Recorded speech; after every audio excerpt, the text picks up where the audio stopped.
Tonight on Nova. High atop an Andean summit, a little boy's frozen body reveals dark secrets of a lost culture. Did the Inca sacrifice their children to appease the gods? Now, a Nova team returns to an ancient burial ground to unearth the answer. Diablos, mira. What mysteries lie frozen in heaven? Earthly struggles. But their pristine ice-capped peaks are haunted by a dark secret. A deadly mountaintop ritual.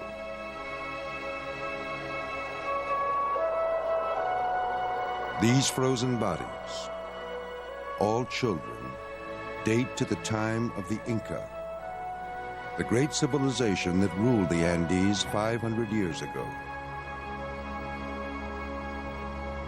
How they died has remained shrouded in mystery.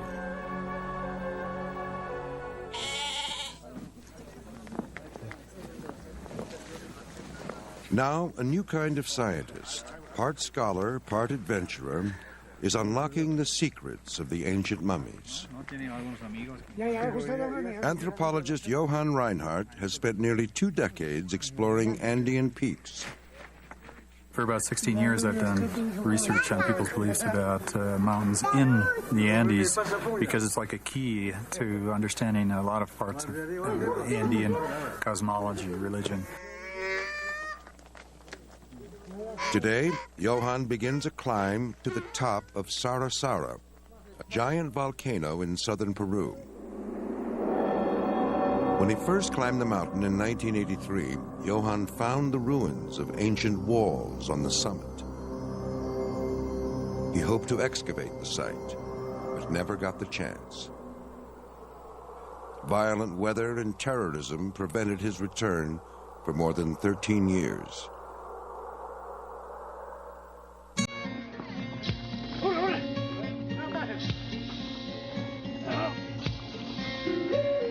Now that the strife has subsided, Johann is mounting an expedition to Sarasara, along with a team of Peruvian archaeologists.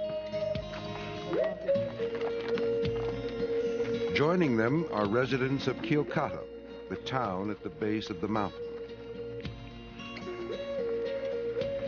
Like their Inca ancestors, the villagers believe that Sarasara has supernatural powers. The mountains are held to govern the weather, commanding the course of the clouds and bringing life-giving rain. If the mountain god fails to provide, disaster will follow.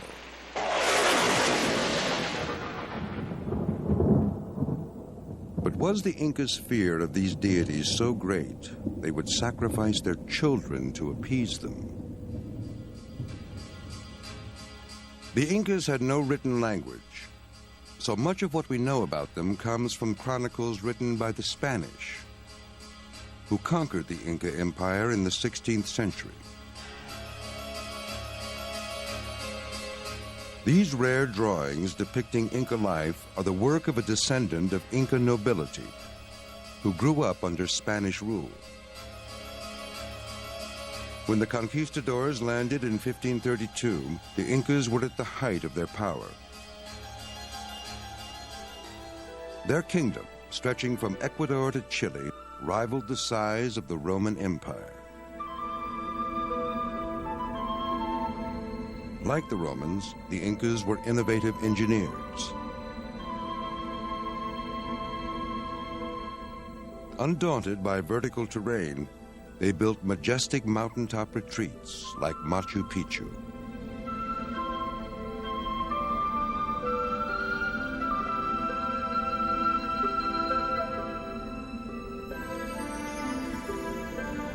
Their distinctive imperial style was everywhere, from their architecture to their intricately woven fabrics.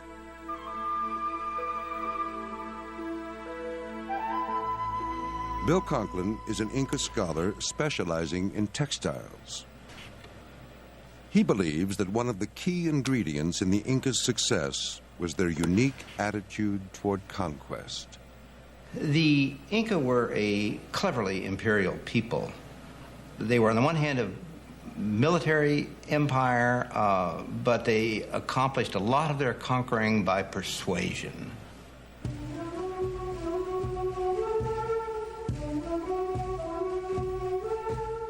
They were enormously clever at confronting tribes that were alien initially, offering to worship their deities, incorporate them into the Inca kingdom, let them join the brotherhood, so to speak.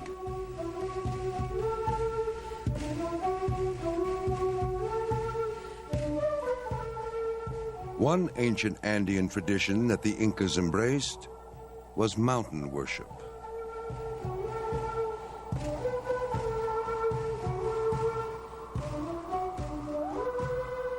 The people of the Andes, previous to the Incas, did worship mountains, but in a different way.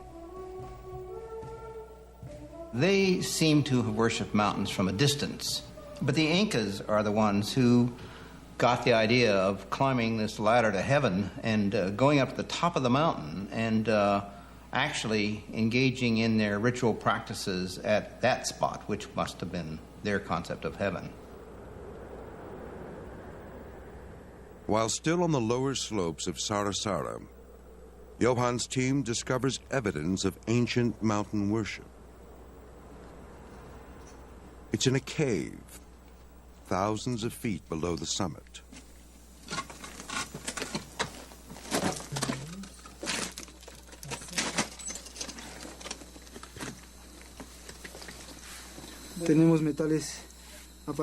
We found metal artifacts, along with some ceramics. From the ceramics, we think these are from the Wari culture. Further studies will determine the meaning of all this. We've also found human skulls, as well as animal remains. The finds are intriguing, but they're not Inca. They were probably left by the Wari, a culture that flourished in Peru 500 years before the Inca.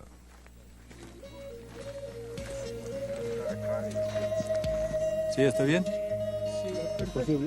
On his last trip, Johann saw Inca ruins 1,000 feet higher up. There's an Inca site that's out of the way, and what we're talking about doing is sending the burros up ahead with the gear, and some of us splitting off and then heading on over to take a look at the Inca site. Sarasara is over 150 miles south of Cusco, the Inca capital. But according to a Spanish chronicle, it was among the most venerated mountains in the empire. Johann hopes the ruins will help confirm the mountain's prominence.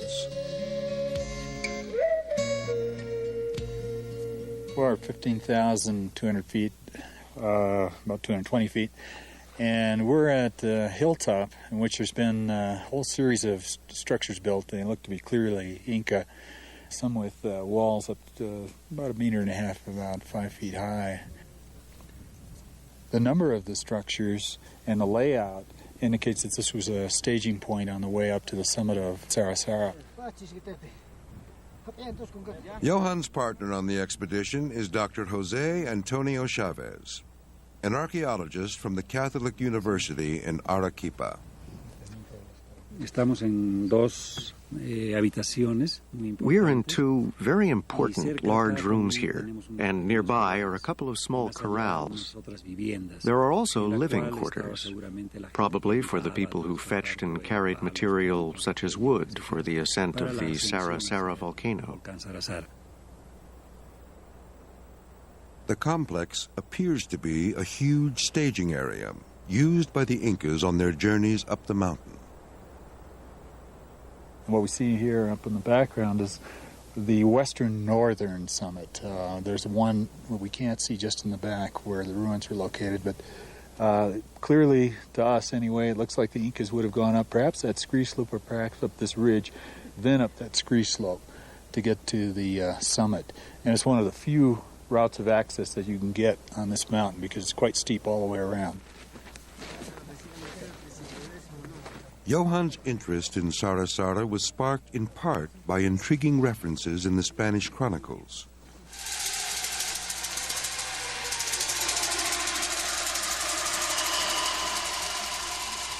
But was Peru's past accurately portrayed in the invaders' accounts? Sonia Guillen is one of Peru's leading experts on mummified bodies. She has spent years studying the contents of exposed graves in the vast coastal desert of southern Peru. Like many other investigators, she is highly suspicious of the Spanish chronicles.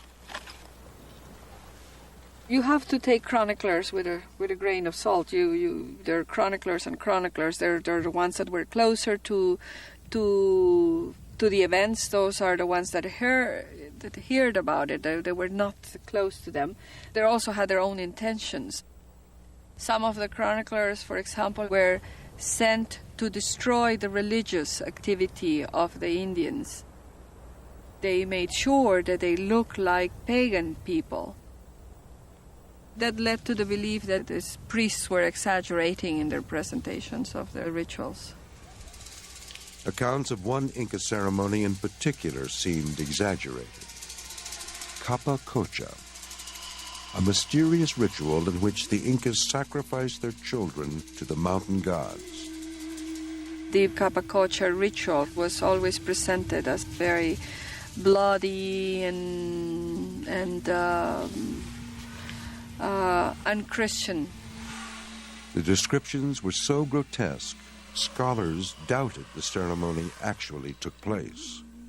Although the evidence for Capacocha has been there in the Spanish chroniclers for years, no one paid much attention to it until the discovery of frozen bodies, which suddenly makes the whole subject real. Deep in the bowels of a museum in Chile, a translucent coffin holds evidence suggesting Capacocha was all too real. Found on a mountaintop in 1954, he's been locked in a freezer ever since. The frozen body of a young boy. He died 500 years ago, a child of the Inca. They named him the El Plomo Boy, for the peak where he was discovered. Dr. Silvia Quevedo Kawasaki leads the team of conservationists, which is struggling to keep the child as well preserved in the lab as he was in his icy tomb.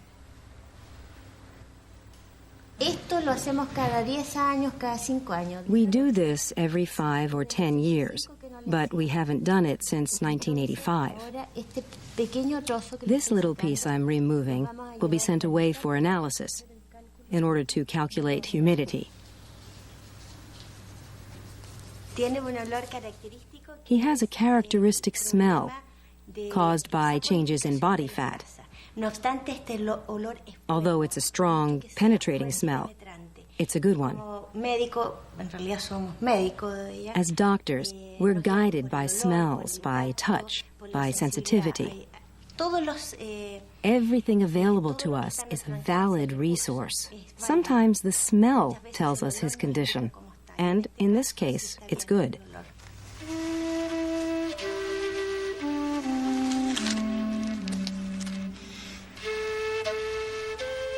The El Plomo Boy was adorned with exquisite Inca textiles and jewelry, all perfectly preserved. Found with him was an array of artifacts, including small pouches containing his baby teeth and nail clippings. There was a gold llama and a distinctive silver figurine. These were all classic Inca offerings to the gods. And so, it seems, was the boy. He was a Capacocha sacrifice. To me, he's an exceptional human being.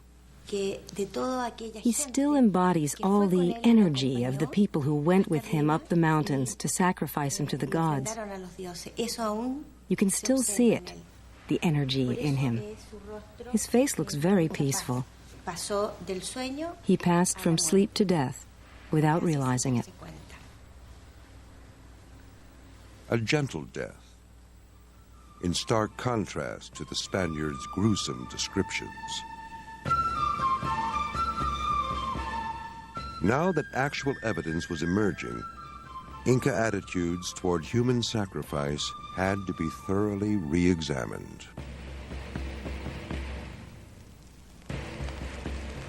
What the Incas did is very different from a lot of societies where you did human sacrifice. They weren't doing it wholesale, for example, like the Aztecs were, or eating some of the victims. They were quite the contrary. It was a whole different concept. You had the parents of the children actually get involved in many cases. We know that. And it was an honor to have your child be selected. The children chosen for sacrifice were said to be perfect. In death, they would be deified. Children were considered to be pure. If your pre-puberty child still hadn't gotten the sins of the adults, so that they viewed it as one of the best emissaries to the deities. The Spanish described in detail the ceremonies leading up to the sacrifice. The children were brought to Cusco, their capital, and then they were paraded or marched to these mountaintops across the country, in some cases hundreds of miles. They walked apparently in straight lines up and down mountaintops in a very formal ritual procession with songs and ceremonies involved all the way till the final moment up at the top of the mountain when the child was sacrificed and the burial then occurred.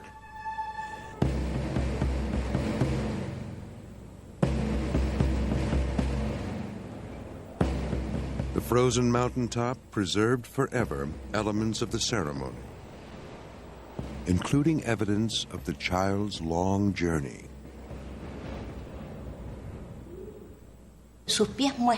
His feet show signs of having walked a long way.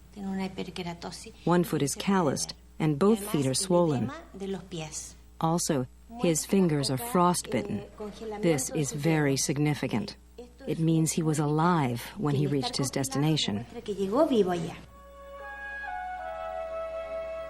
Over the last 4 decades, many archaeologists have tried to find other Capacocha children. Most have come up empty-handed. Then, in 1995, Johann Reinhardt discovered a frozen girl, the first ever found, on Mount Ampato in Peru.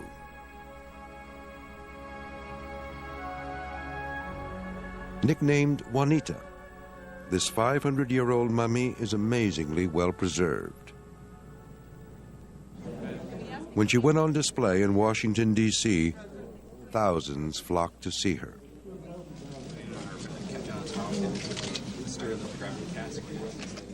Juanita's popularity helped Johann fund further research, including his return to Sarasara.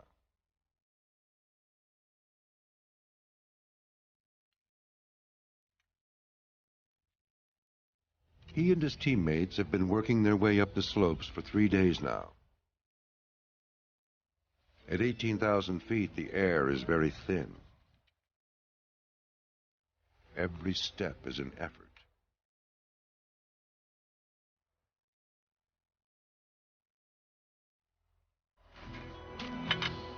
Reaching the summit brings little relief.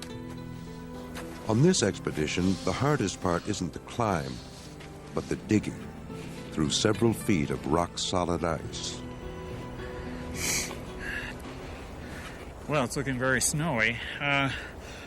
Concern now is just how deep the snow is, because we're going to have to obviously clear it. We're hopeful that this part is still intact, because you can see the edge here, so that this hasn't been hopefully excavated. We'll find out when we clear the snow. And go on down further here.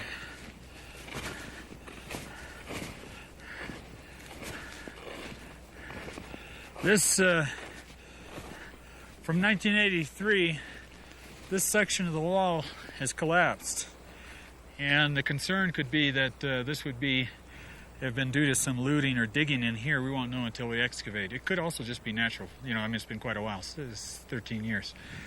And the depth of the walls is pretty clear when you start looking down here. It's almost 2 meters there.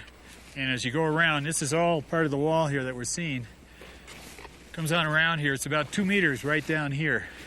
It's over 6 feet. So they went to a lot of work to make this broad area put in fill. Imagine the amount of loads they must have taken from around here to fill this all in. The summit of Sarasara is a huge complex of man-made platforms, shaped by stone retaining walls and filled with gravel. Johann is standing on the lower of the two main terraces, visible only as stone circles above the snow.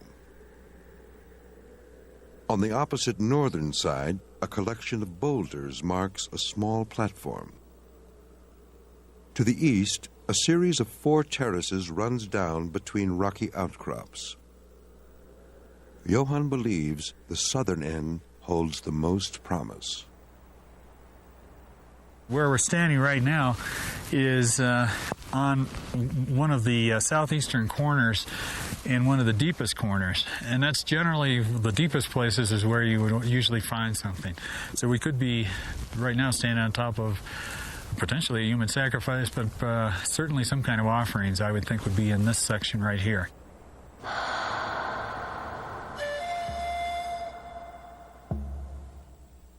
Was this the last sight seen by a child 500 years ago? The Incas intended their offerings to last for eternity. But in less than 100 years, Catholic monks were retracing the children's footsteps with a very different aim. The Spanish came here to indoctrinate the natives. So they had this very zealous purpose of changing their pagan ways. Part of that implied destroying their gods and destroying their shrines, making sure that all these beliefs would disappear.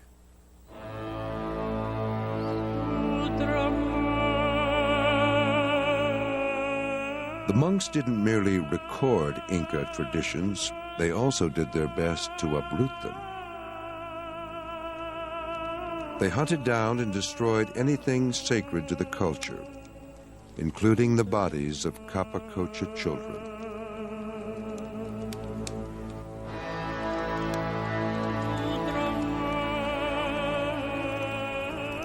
In a way, you could say that they succeeded because everybody here in the Andes became Christian. They accepted the coming religion, but also they didn't succeed because the Andean traditions were so strong that eventually they merged with some of the Christian beliefs. There's this level in which some of the local gods just got different names. So I don't think the Vatican would recognize what's being practiced here as what they would expect Catholic religion to be. Esta es una ceremonia que se hace cuando uno quiere pedirle algún beneficio a la montaña. This ceremony is carried out when you want to ask the mountain for something good. In this case, we're asking the mountain to protect us, help us in everything we do, so that we should not suffer any misfortune. This is a way of achieving harmony with the mountain. Before digging, Johann's team makes a traditional offering to the mountain of llama fetuses. The llama fetus represents like the entire llama, but it's the essence of the llama. In Andean beliefs, you can have things that are very small, but since they have been ritually invoked, they have all the essence of the entire thing. When you offer it, you're offering the entire animal. Fetuses are believed to be a favorite food of the mountain deities, so they're very pleased when they get these. through time, you begin to see the mountains in a different way. You begin to see them just like the villagers do. They say, they're alive. And for you, they come alive in a certain way because you're beginning to see how they view them. Yeah.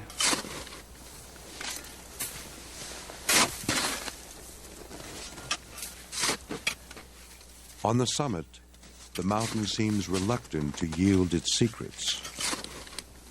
The team must chop through 6 feet of 500-year-old gravel, now frozen rock hard. Every spare container is commandeered for boiling snow to help soften the ground. Where water really comes in important is not so much here. It just can't make that much of a dent in this kind of forest. When it comes in really important is when you find some artifact or a mummy bundle, and then you can work around it carefully. Or even sometimes they're frozen rock hard into the ice, a mixture of rock and ice, and you can melt it around it and free it without damaging the textiles.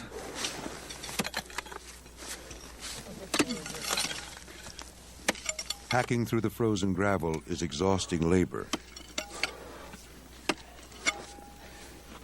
The air contains about half the oxygen found at sea level, so each worker can swing his pick only a few times before stopping to catch his breath.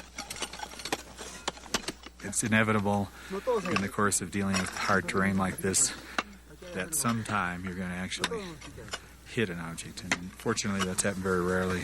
And usually what you get is a bit of textile or a bit of material, straw or something like that, to give an indication there's something there, and then work almost stops, and you start working very carefully, and then you free it up. But imagine, let's say, just there was a statue right there. But there's no need to imagine a find. In a matter of hours, Jose Antonio Chavez spots the real thing: a silver Inca shawl pin lying on the surface of the ground. Soon, he finds 5 similar pins. None are buried. Estos tupos son de plata. These are shawl pins, probably silver. They were used as clasps for clothing or cloaks. It depended on the wearer. Usually women wore them. They're a well-known feature of the Inca world. We found them lying on the surface, and I assume that they were part of some sacrifice that took place. But we haven't found anything else nearby. Although this shows the site was used by the Incas, it could be bad news for the archaeologists.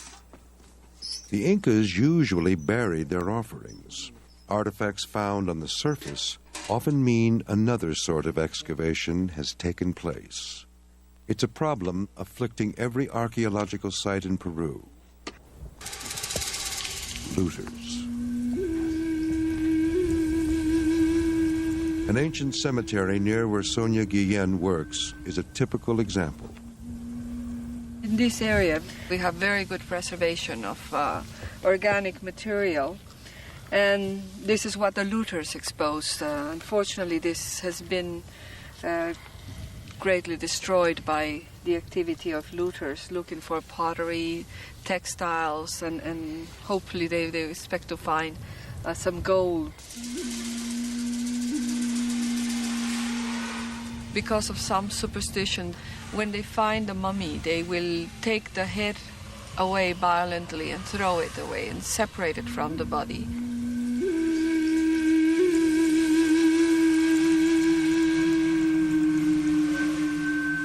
Looters are grave robbers. They're thieves, you know. They're destroying evidence that should be important for them themselves. And this is a resource that, like any type of resource, it will end. You know, the more they destroy, the more we will have less to study, less to protect, less to show in museums, less to keep for generations to come. So they are our worst enemy for any type of not just the scientific work that needs to be done, but the protection of our heritage.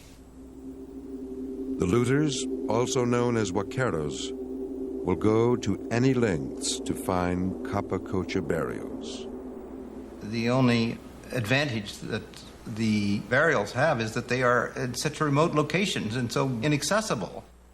But of course, the fame and worldwide publicity associated with this undoubtedly inspires the huaqueros and the diggers to climb to the mountaintops and dig for their portion of the gold and the rewards that they can find there. There's hardly any mountaintop that has not been looted, including this one. Unfortunately, there has been use of dynamite that have exploded bodies. Once I even pulled out, to my amazement, an ear from a wall at 20,000 feet. So it was exploded by people who wanted to get at the artifacts. The threat of looting heightens the team's resolve to find and conserve Inca burial sites. But now it seems this site may disappoint them. After several fruitless days, Jose decides to give up digging on the north side. Johann perseveres, and at last there's a glimmer of hope. A layer of grass buried within the main southern platform. What we've hit is about 50 centimeters. Is some nice batch of what they call ichu. It's a wild grass, and some pieces of wood. That's a good indication that we're on the right track. You wouldn't find this kind of thing unless there was some kind of offering that they were making. Grass and trees don't grow at this altitude, so they must have been carried up the mountain, probably by the Incas. The site looks more promising, but not the weather. A fierce lightning storm suddenly sweeps over the summit.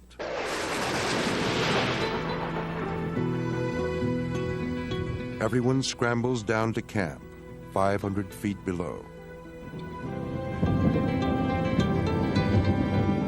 The storm is a sobering reminder of the violent forces that lurk about the mountain.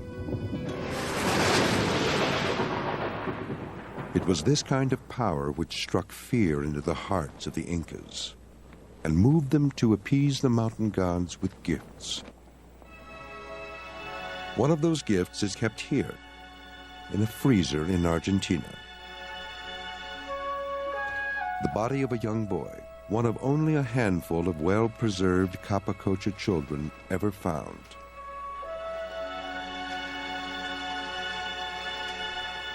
He was discovered in 1985 on Mount Aconcagua, the tallest peak in the Western Hemisphere. The top of his head was damaged by exposure, but the rest is almost perfectly preserved.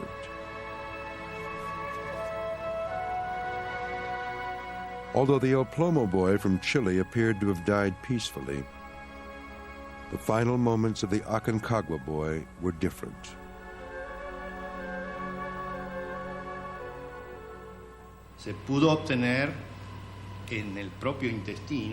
We found in his intestine some liquid that the child ingested. With the help of chemical and other analysis, we concluded that the last food consumed by the child was a liquid containing the red color of achiote, a color symbolizing life. Achiote is a vegetable product, very similar to saffron in its chemical properties and color. It was found in the vomit, which can still be seen on the teeth. They are stained a reddish color as a result of the vomit.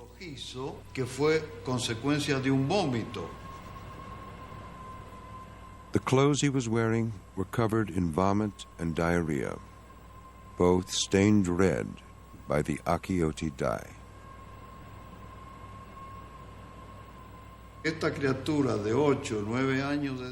This young child must have realized he was about to be sacrificed in one of the highest burial grounds in the world. Entonces, esa criatura en ese ceremonial... So during the ceremony, the child must have been very distressed. Sí puedo suponer que la... I suppose the diarrhea and vomiting which the child suffered in his final moments were the result of this state of stress. These loose stools show the child was, I think, very, very frightened.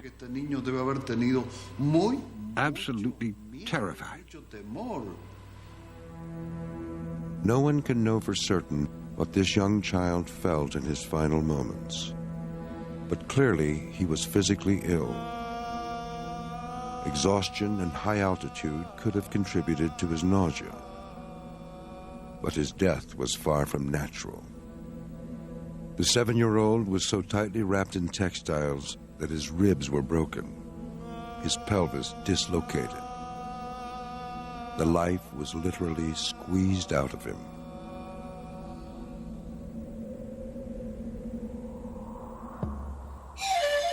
Was this the norm for Capacocha? Were the Spanish right when they described a violent ritual?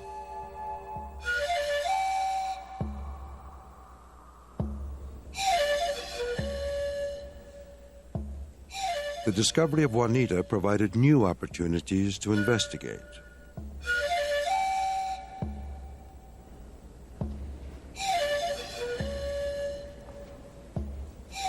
Many of the tourists who visit Juanita comment on her calm, almost saint-like air.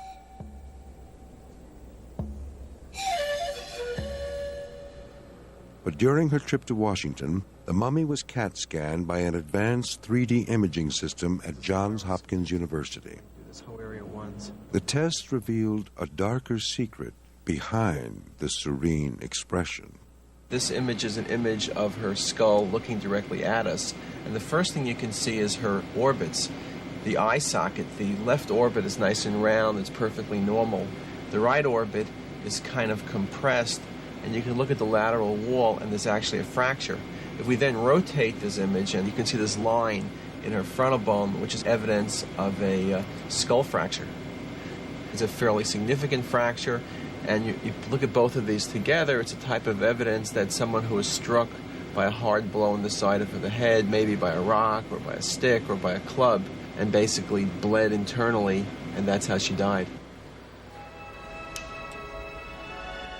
Research on Juanita is just beginning.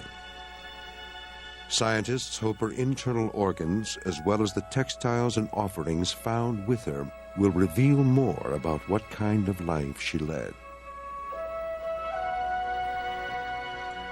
DNA analysis of her frozen flesh may help determine what part of the Inca Empire she came from. Juanita was a great discovery for Johann, yet something was missing. Her tomb. Landslides on Mount Ampato destroyed her ceremonial burial place, and Juanita rolled 200 feet down the mountain.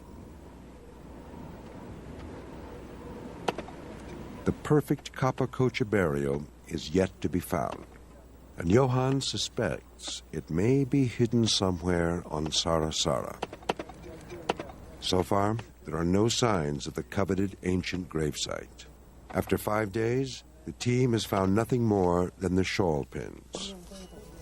Then, an archaeological student, Walter Diaz, spots something in his small patch of gravel.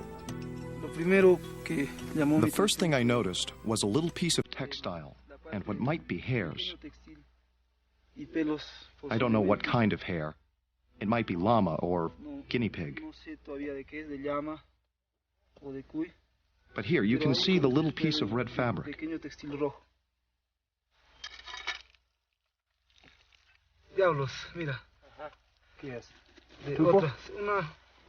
Look, it's a statuette. It's a male. Go from the top. Because of the flat head, just from here I can tell that it's a male. You can see the textile starting to come around. See around the body. What Walter has found is a tiny silver statue wrapped in textiles. A classic Capacocha offering.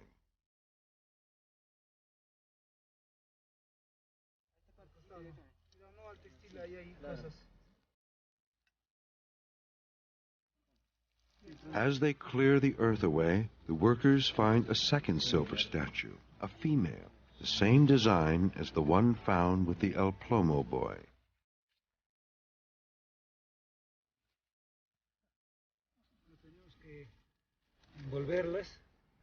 There's probably a lot more offerings in little nooks and crannies around here. The mountain was extremely sacred for the Incas and the people in this entire region. Over the years, you'd be bound to get a number of offerings. Sure enough, as Walter digs deeper, a gold figurine emerges from the soil. It's probably a gold vicuna. Usually we find silver or gold llamas. This time, it is something different. Possibly it is a vicuna.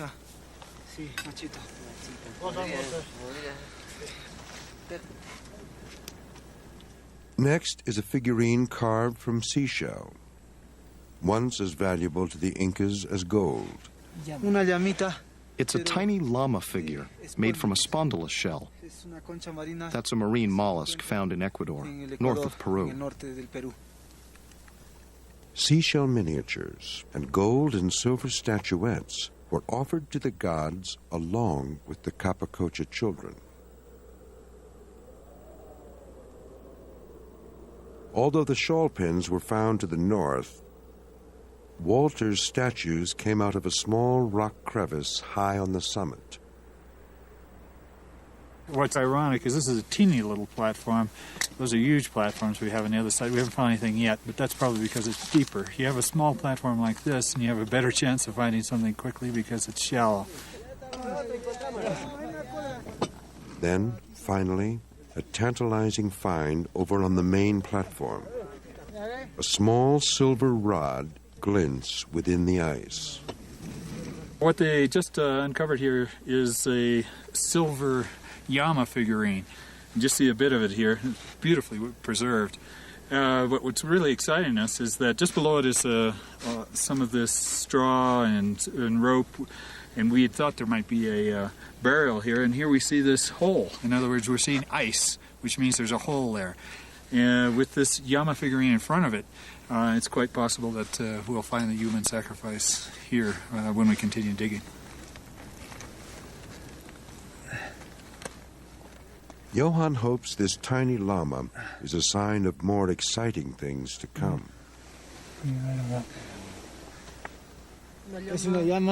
This is a silver male llama, which was facing northeast.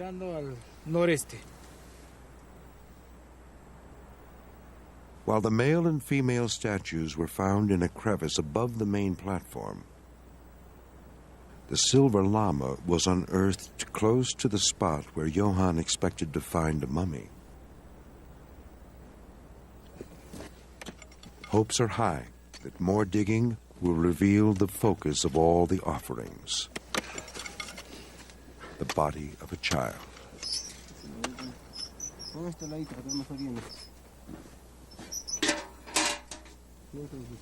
But as the days pass, only Walter's small rock crevice yields more artifacts.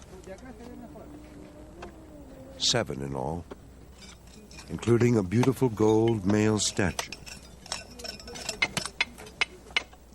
The ice hole on the main platform is a disappointment. Hours of hacking and pouring hot water reveal nothing but more grass. Time on the mountain is running out. The team has been here for 9 days.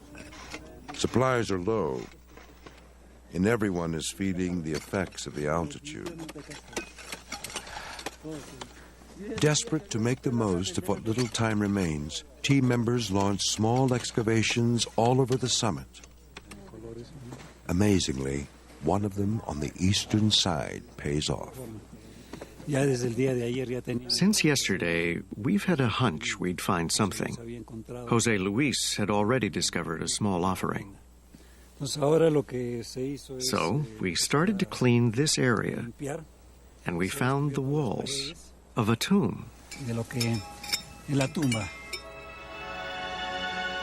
The pungent stench of decomposing flesh attracts other team members. As Jose scrapes away the gravel, they find themselves staring into the face of a small mummy.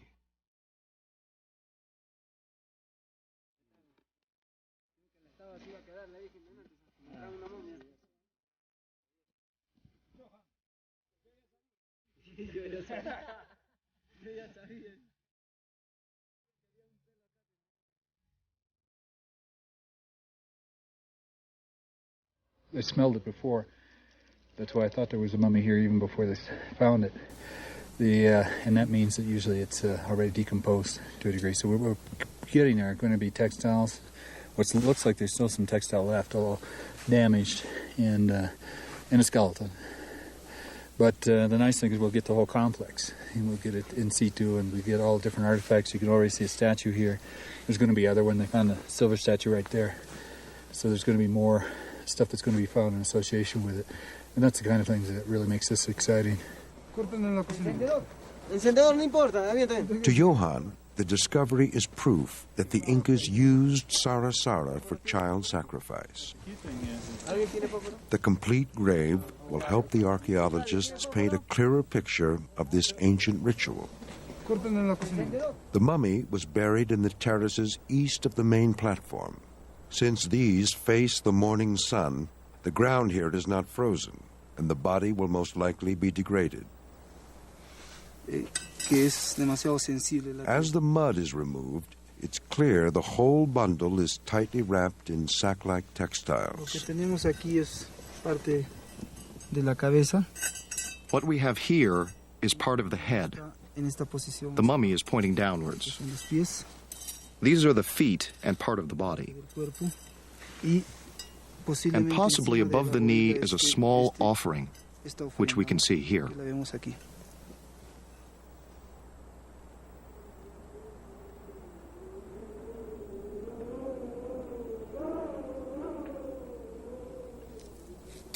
Even through the caked mud, a glimmer of color is visible. Fine stripes on 500-year-old Inca cloth.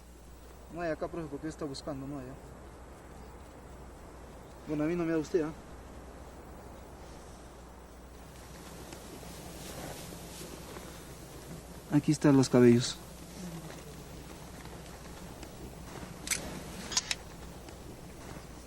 Just beneath the textiles is a clue to the child's sex.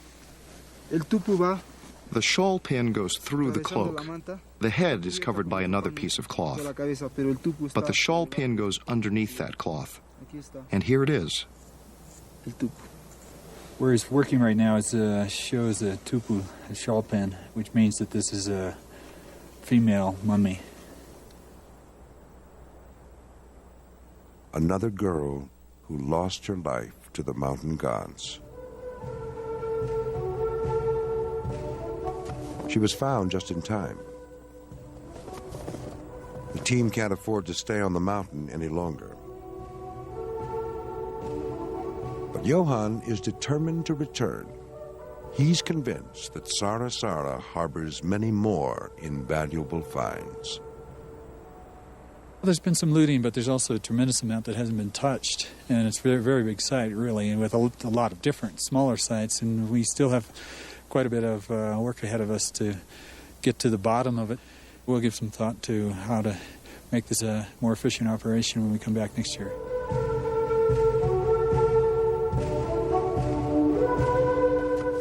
Still partly frozen and caked in dirt, the mummy is carried down to the village below, where she is nicknamed Sarita, after the great mountain which claimed her life.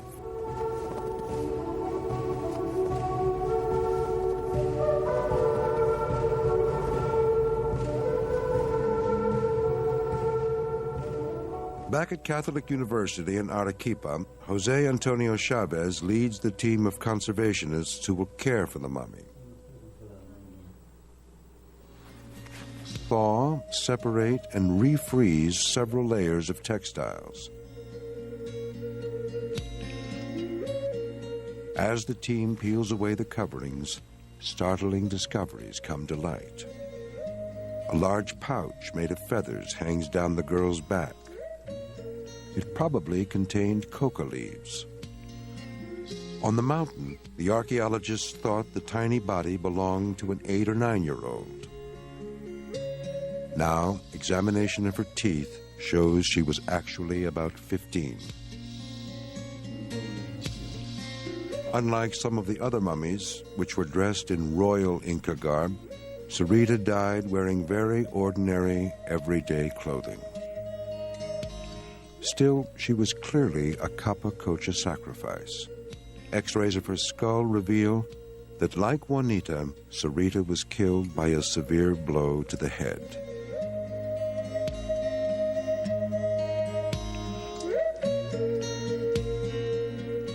Each new discovery is providing more information for anthropologists as they struggle to untangle the dark mysteries of Capacocha.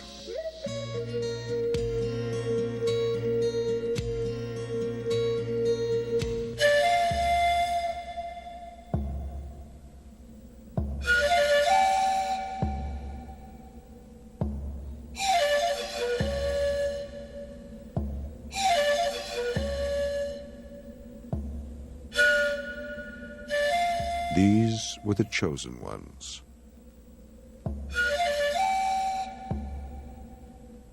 Offered up by their communities to please the emperor and the mountain gods. Laden with offerings, they journeyed to sacred peaks throughout the Inca Empire. The children climbed higher than they had ever gone before, to wind-blown spires of ice and rock. There, where earth and heaven touch, they died.